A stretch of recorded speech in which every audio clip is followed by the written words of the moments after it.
Yun o, magkakabit tayo ngayon ng bar end sa ating Honda Click. Yan. Di bali, pinakamadaling paraan dyan i-bice clip natin yung bar end. Kasi mahirap tanggalin talaga yung stock niyan. Kaya pinakamadaling paraan i-bice clip natin. No? Pag naikot na natin yan is madali lang i-screw yan. No?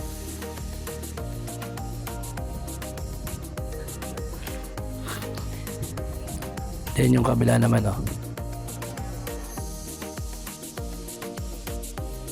matigas talaga yan, kaya gagamitan natin ng pwersa.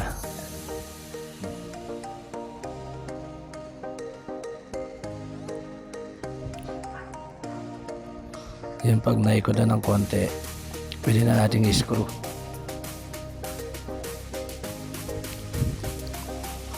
Yan, madali nang tanggalin yan, no?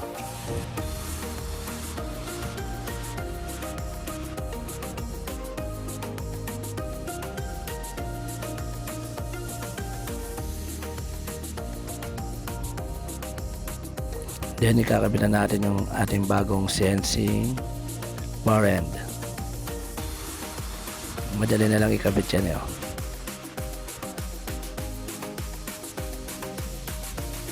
Yun lang naman ang pinamahirap na part dyan, yung pagtanggal ng stock.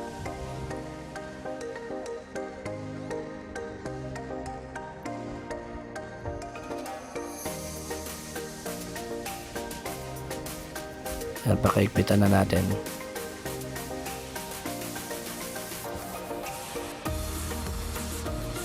Then yung kabila naman,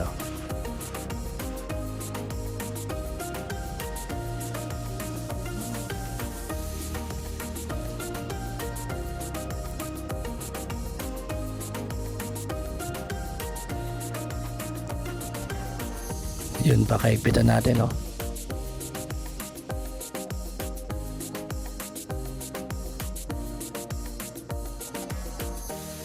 Yan, dagdag pogi na naman yung ating Honda Click. Yan.